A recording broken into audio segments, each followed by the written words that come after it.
I am here to introduce myself to you as one of the first youth directors in the Church of God in England.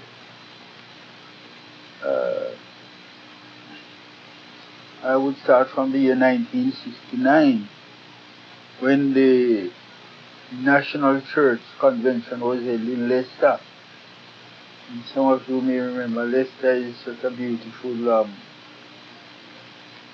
country, washed by the River Humber, and the lovely halls. They have two lovely halls, and there I was inducted as the National Youth and Christian Education Director.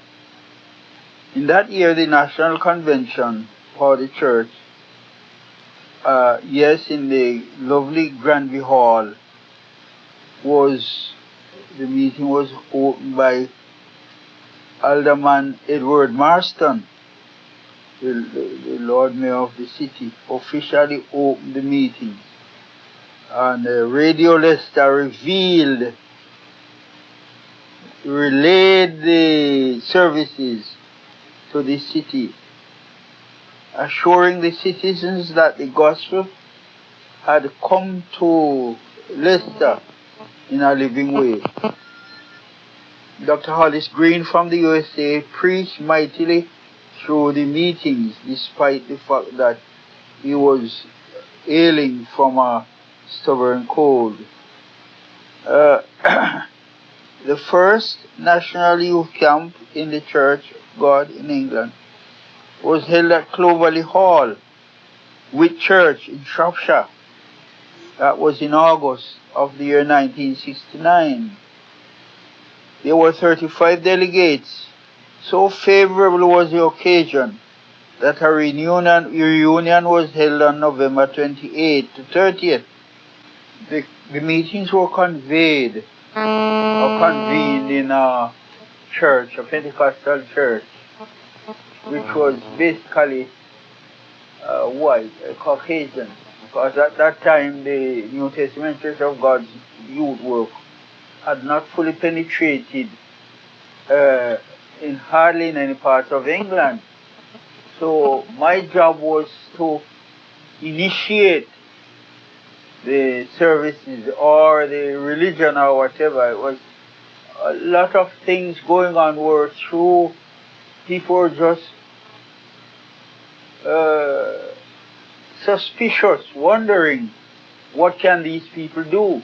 So it was expected that the youth department would be a kind of spearhead to pioneer the church, the adult church, through these parties. So we were in Yorkshire at this time, and we had an incident there. We had a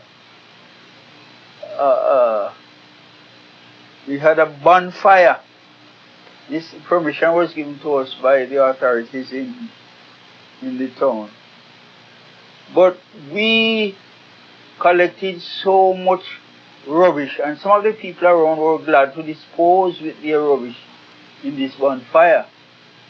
So while the fire was burning, the people saw, because they never saw such thing as that before. And somebody was so zealous, they called the fire brigade, that the city is on fire. But we saw it as an opportunity to spread the gospel. Though we were not permitted, we had no permission from the different police or the fire department. The fire became so huge that we didn't expect it. But when we realized we were encircled by the fire, several fire trucks were there to put out the blaze. And then we began to get the information that we had broken the Lord. But anyway, that was it, and the youngsters did preach to them about Christ when the crowd turned up. We also went to, another incident was when we went to Wales, and it was at Devil's Bridge that we had this camp meeting, but we were put under pressure because the people who owned the halls at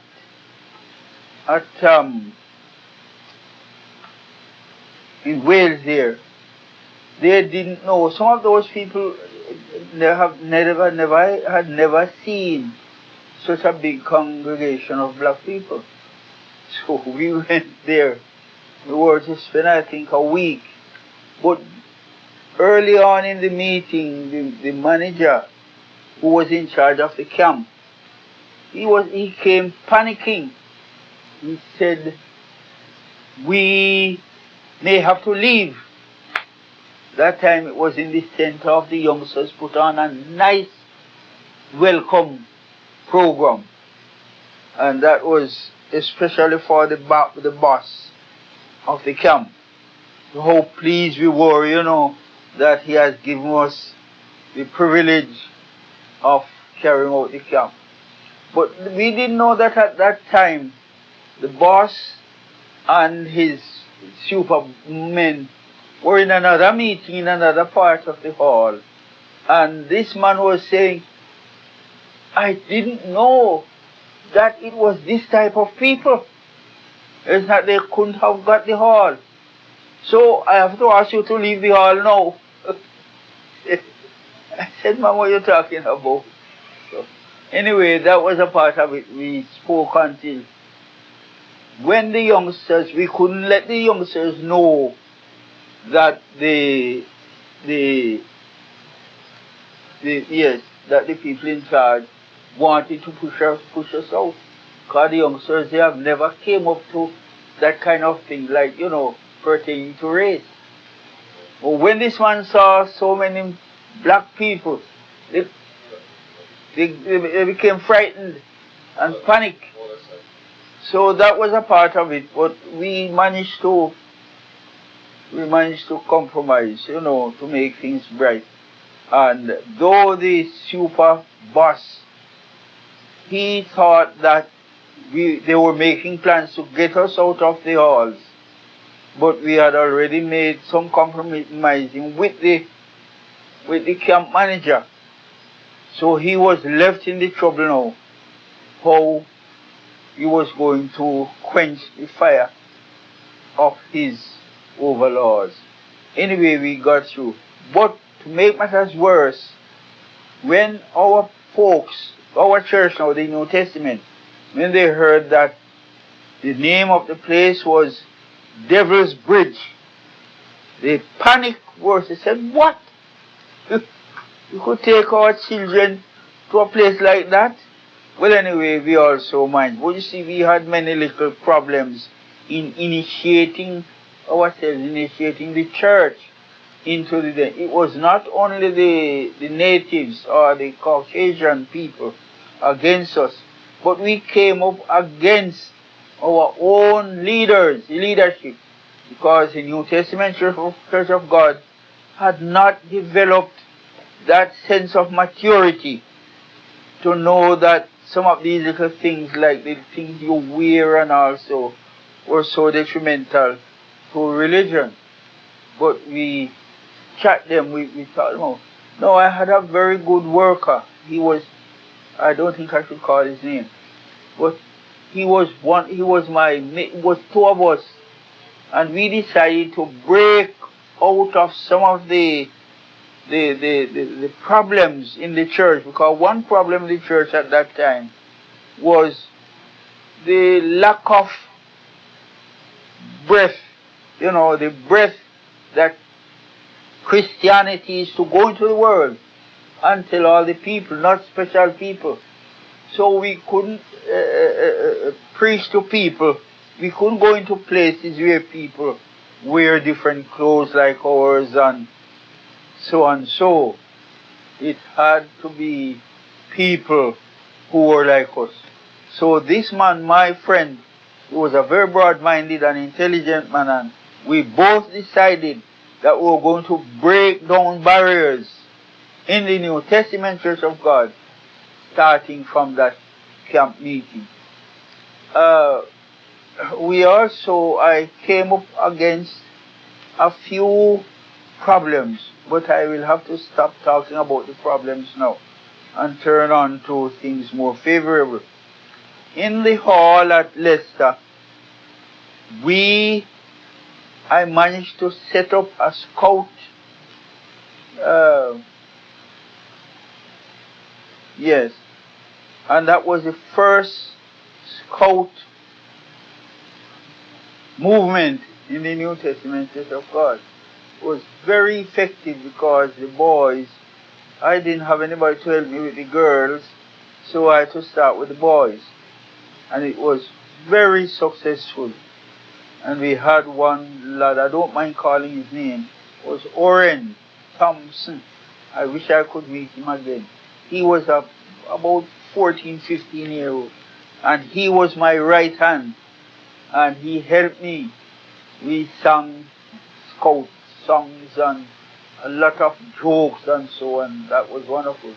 But on the day of that convention, in the hall, the Granby Halls at Leicester, I was able to set up to announce the scout meeting, that scouting is now going on in the church. And we had a march, and I took the what was it called? Yes, took the salute. And it was so successful. But on a whole, the church made a very good start, and with the ups and downs of the people, most of the members of the New Testament Church of God were at that time people, the older people from Jamaica, and it was mainly Jamaican. And so they were grounded in the old times, and as if holiness was not properly explained, because a lot of the people thought that holiness had to do with the clothes you wear and so and so. So we went through them. But I don't know how long I've got to talk here now, because I could go on and on and on. But it was a lot of fun and a lot of sorrows. We went to the beach, back to this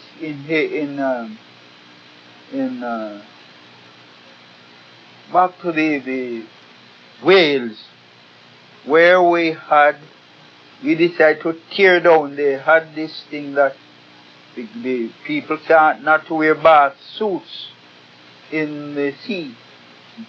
So my colleague and myself decided that we were going to break down that with the camp that day. And but a little voice went through the delegates the night before that we were going to tear down that. They must wear their bath suits and so forth. So we didn't know, because the poor youngsters were so happy to hear about little freedom. So most of them packed their kits and had their things just waiting for the announcement. So when the announcement was made that, well, this time we are going to the sea, to the beach. And my friend, my minister friend, who was my colleague, we decided, I said, look, the youngsters, a lot of them have taken their beach things, and we cannot afford to let the church know that we are meant with it. So there was a little, on the beach, there was a little sand dune, like where the sand is.